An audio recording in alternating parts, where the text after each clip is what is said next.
নমস্কার, মৌমিতা হেসেলে আবারও একবার আমার সকল বন্ধুদের জানাচ্ছি স্বাগত। আশা করছি আপনারা সবাই খুব ভালো আছেন, সুস্থ আছেন। আজকে আবারও একটা ঘরোয়া রেসিপি আপনাদের সঙ্গে শেয়ার করছি। আশা করছি রেসিপিটি আপনাদের ভালো লাগবে। সামান্য কুঁদরি কেউ খেতে চায় না অনেক সময়, কিন্তু এইভাবে যদি রান্না করেন, আমি কথা দিচ্ছি দেখবেন বাড়ির সবাই খেতে ভীষণ পছন্দ করবে। ছোট বড় সবাই দেখবেন ভীষণ পছন্দ করছে। তার জন্য আমি প্রথমে 250 গ্রাম এখানে কুঁদরি নিয়েছি আর কেটে ধুয়ে নিয়েছি। কুঁদরিগুলো কিভাবে কেটেছি সেটা একবার দেখিয়ে দিচ্ছি। কুঁদরিগুলো আমি দুদিকে একটু একটু করে কেটে নিয়েছি। আর আপনারা চাইলে কিন্তু কুঁদরিগুলো দুভাগ করেও নিতে পারেন, আর এরম গোটা গোটাও রাখতে পারেন। খেতে কিন্তু ভীষণই ভালো হয়। কিভাবে বানাচ্ছি দেখতে থাকুন। প্রথমেই কুঁদরিগুলো আমি একটুখানি দেখুন একটা পাত্রে জল দিয়েছি, আর কুঁদরিগুলো দিয়ে অল্প একটুখানি লবণ আর অল্প একটুখানি হলুদ দিয়ে মিনিট 5 মতো ভালো করে একটু সেদ্ধ করে নেব।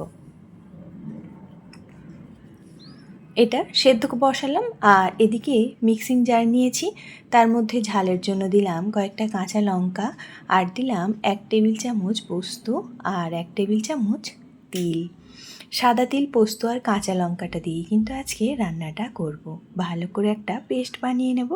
এদিকে কুঁদরিটাও দেখুন সুন্দর সেদ্ধ হয়ে গেছে, জল থেকে তুলে নেব। গ্যাসের মধ্যে এবারে একটা কড়াই বসিয়েছি। কড়াইটা বেশ সুন্দর করে গরম হয়ে গেছে। এবারে এর মধ্যে দিয়ে দিলাম সর্ষের তেল। সর্ষের তেলটা আপনারা আপনাদের পছন্দ অনুযায়ী দেবেন। তার উপরেই দিয়ে দিচ্ছি সেদ্ধ করা কুঁদরিগুলো।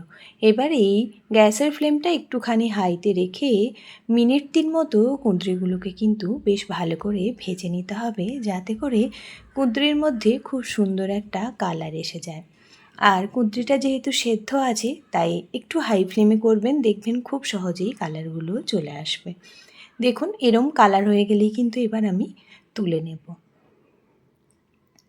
এরম কুঁদরি কিন্তু এই গরমে দুপুরবেলা বানিয়ে দেখতে পারেন, দেখবেন ভীষণ ভালো লাগে খেতে। ছোটরাও দেখবেন খুব সুন্দরভাবে খেয়ে নিচ্ছে। সুন্দর করে দেখুন কি সুন্দর ভাজা হয়ে গেছে কুঁদরিগুলো, ঠিক এরমভাবে ভেজে নিতে হবে। এবার ওই তেলের মধ্যেই অ্যাড করছি কালো জিরে, ফোড়ন দিলাম, আর তার সাথেই অ্যাড করছি 2টো শুকনো লঙ্কা। ফোড়নে একটু ভাজা ভাজা হয়ে গেলেই এখানে একটা বড় সাইজের পেঁয়াজ কুচি করে আমি অ্যাড করে দিলাম। আপনারা যদি সম্পূর্ণ নিরামিষ করতে চান সেক্ষেত্রে কিন্তু পেঁয়াজটা স্কিপ করতেও পারেন।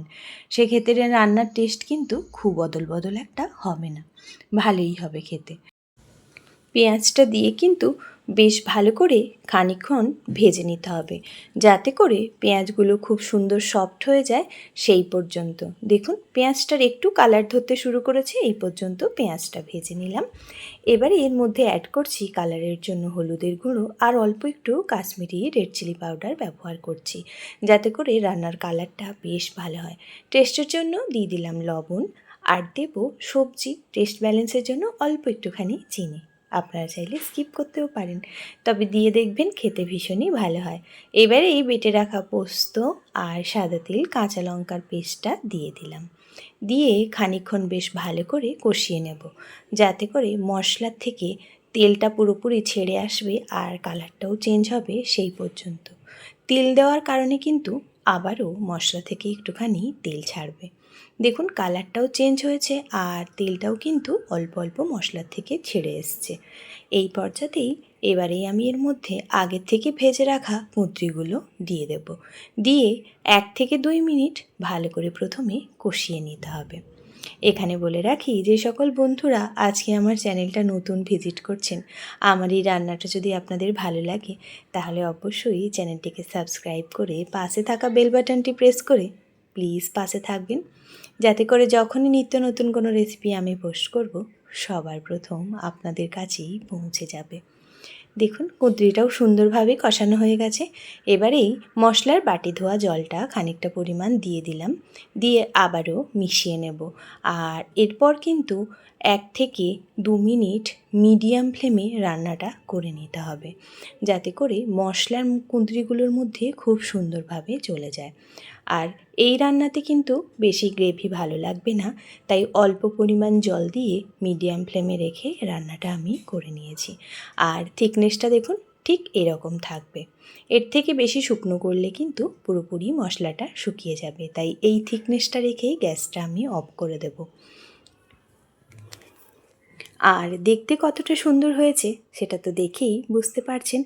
গরম গরম ভাতে দুপুরবেলা কিন্তু এই কুঁদরির রেসিপিটা থাকলে আর কিচ্ছুটি লাগবে না।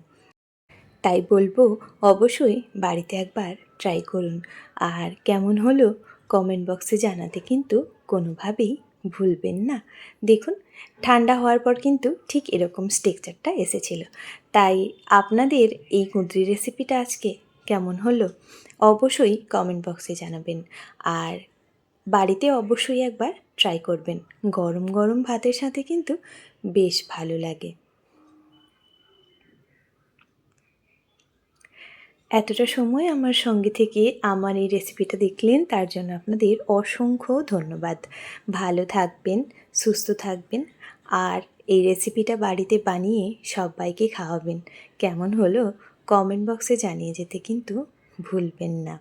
আবারও আপনাদের সাথে দেখা হবে ঘরোয়া কোনো এক রেসিপিতে।